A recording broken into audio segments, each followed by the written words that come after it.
পেশ করবেন ইসলামী আন্দোলন বাংলাদেশ লালমনিরহাট জেলা শাখার মহতারাম সহ-সভাপতি জনাব মাওলানা মোহাম্মদ সফিউল্লাহ মাহমুদী। বক্তব্য নিয়ে আসছেন মাওলানা মোহাম্মদ সফিউল্লাহ মাহমুদী, সহ-সভাপতি ইসলামী আন্দোলন বাংলাদেশ লালমনিরহাট জেলা শাখা। আসসালামু আলাইকুম ওয়া রাহমাতুল্লাহ। ওয়া আলাইকুম আসসালাম ওয়া রাহমাতুল্লাহ। ইন্নাল হামদুলিল্লাহ ওয়াস সালাতু ওয়াস সালামু আলা রাসূলিল্লাহ আম্মা বা'দ। আউযু বিল্লাহি মিনাশ শাইতানির রাজীম। বিসমিল্লাহির রাহমানির রাহিম। ওয়াজাহিদু ফিল্লাহি হাক্কা জিহাদি। সাদাকাল্লাহুল আযীম। আল্লাহুম্মা সাল্লি আলা সাইয়্যিদিনা নাবিয়িনা নবিয়িনা মাওলানা মুহাম্মাদিন সাল্লাল্লাহু আলাইহি ওয়া আলা আলিহি ওয়া সাহবিহি ওয়া সাল্লাম। ইসলামী আন্দোলন বাংলাদেশের পাটগ্রাম উপজেলা শাখার ব্যবস্থাপনায় সকল সহযোগী সংগঠনের সমন্বয়ে আজকের যৌথ বৈঠকে ও ঈদ পুনর্মিলনীতে আল্লাহ পাক আসরের পরে নারীদের পূর্বে অবলীয় একটি মুহূর্তে ইসলামী আন্দোলনের লক্ষ্যকে অতি দ্রুত সামনে এগিয়ে নেওয়ার মানসিকতা নিয়ে আমরা আজকের এই বৈঠকে বসতে পারলাম। আল্লাহ পাক তৌফিক দান করেন, শুকরিয়া জানাই আলহামদুলিল্লাহ। ঈদ পুনর্মিলনী কথাটার অর্থ হলো ঈদের আগে আমরা কিছু কাজ করেছি, পুনর্মিলন হওয়ার পরে পরবর্তী কিছু কাজ করব। বিগত সময়ে কিছু কাজ এটার ব্যাপারে আলোকপাত কিছু হয়, পরবর্তীতে আমরা কি করবো এটার পরিকল্পনা নিয়ে মাঠে ঝাঁপিয়ে পড়া, এইরকম পুনর্মিলনী। যদি বিগত সময়ের পর্যালোচনা না থাকে, সামনের কোনো টার্গেট না থাকে, শুধু শুধু আসলাম আর বসলাম আর চলে গেলাম, এই পুনর্মিলনী দিয়ে কিন্তু কোনোই লাভ নাই। আপনাদেরকে আমরা দুইজন এখানে এসেছি, আমাদের সভাপতি মহোদয় তিনি আসতেন, আমি আসছি। যেখানে আমি মনে করি আমি আসলেই যথেষ্ট ছিল, সেখানে গুরুত্ব বাড়াবার জন্য সভাপতি সাহেবকেও জেলার সফরে দিতে বুঝতে হবে এই বৈঠকটার গুরুত্ব কিন্তু অত্যন্ত গুরুত্ব। এই বৈঠকটা কথা ঠিক না? আপনারা যদি আবার এটাকে গুরুত্ব সহকারে না নেন, আমরা যতই গুরুত্ব মনে করি, আপনারা গুরুত্ব সহকারে না নিলে কিন্তু ওই গুরুত্ব প্রকাশ পাবে। আমরা যে কোনো আদেশ করার জন্য দায়িত্বশীল পাঠা দিতে পারতাম, একটা মেসেজ দিয়ে পাঠাইতাম, মেসেজ দিয়ে চলে যেত, যা হয়তো না হয়তো না। সেটা না করে আমরা দুইজন দায়িত্বশীল আমরা কেন আসলাম? অবশ্যই গুরুত্ব আছে, নাকি মনে করেন? গুরুত্ব আছে কি নাই? আর ইসলামী আমরা যারা বিশ্বাস করি, আপনারা কতটুকু বিশ্বাস করবেন কিনা জানি না, বাংলাদেশে ইসলামী হুকুমত প্রতিষ্ঠিত হবে আজ অথবা কাল। এটা পারলে আপনারা লিখে রাখেন, এটা ইসলামী আন্দোলনের ব্যানারেই হবে ইনশাআল্লাহ। কিন্তু এটা কার দ্বারা হবে, কোন জনশক্তির দ্বারা হবে, এটা আমার আপনারা জানা নাই, কিন্তু ব্যানারটা ইসলামী আন্দোলন থাকবে ইনশাআল্লাহ।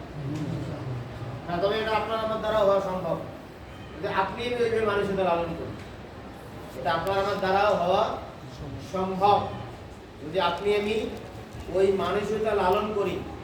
আর যদি আপনি আমি সেই মানসিকতা লালন না করি, তাহলে হয়তো আপনার আমার দ্বারা ইসলাম প্রতিষ্ঠিত হবে না, অন্য কারোর দ্বারা হবে, আর আমি দুনিয়া থেকে চলে যাবো মুনাফিক হিসাবে।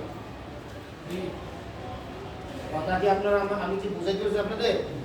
আমরাও জনশক্তি, এরপর আরো জনশক্তি আসবে, কোন একটা জনশক্তির মাধ্যমে এদেশে ইসলামী হুকুমত প্রতিষ্ঠিত করাবেন, ব্যানার থাকবে ইসলামী আন্দোলন।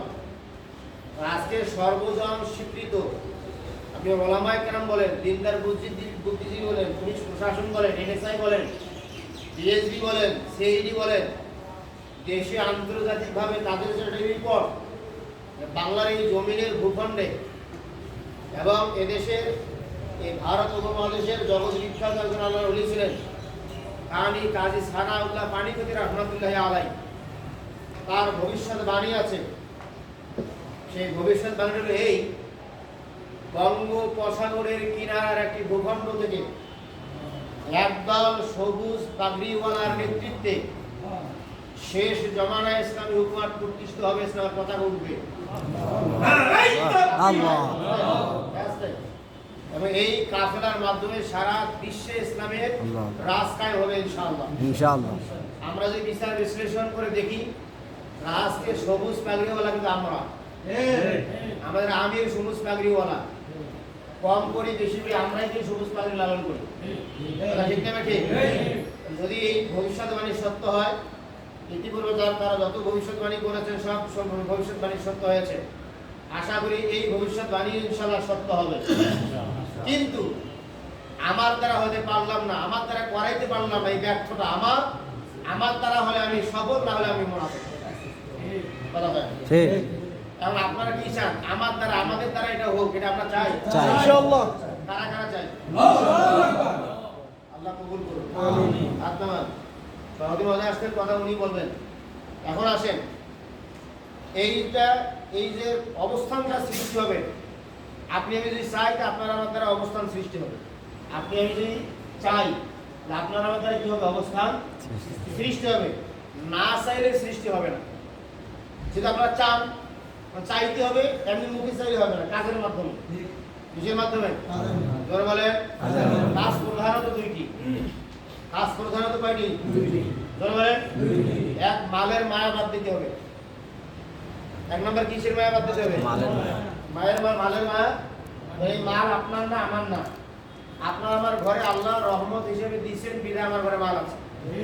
যার ঘরে দেন নাই, সে পথে ঠান্ডা প্লেট নিয়ে বা কোনো পকেট নিয়ে বিকল্প অবস্থায় রাস্তায় ঘাটে, ট্রেনে, বাসে ইত্যাদি তারা ঘুরে বেড়াচ্ছেন এক মুষ্টি খাবার জন্য। আর আল্লাহ পাক রব্বুল আলামিন আপনাকে ফ্যানের নিচে এসি রুমে কলম ঘোরানোর মাধ্যমে সম্মানযোগ্য রিজিকের ব্যবস্থা করে আপনাকে আমাকে আমার মাওলা খাওয়াচ্ছেন। এই কথা ঠিক? সেই সময় পথের প্রান্তরে, রাস্তার পারে, খালি বিছানায়, রোদের ভেতরে অনেক ভিক্ষুক আছে, গড়াগড়ি দিয়ে তাদের আরাম নাই, ঘুম নাই, দুটো খাবারের জন্য তারা ঘুরে বেড়াচ্ছেন। আর সেই জায়গায় আপনি ফ্যানের নিচে ডাউন ভাত, বোঝ ভাত খাইতে পারেন, এটাও আপনি অশান্তি বোধ করেন।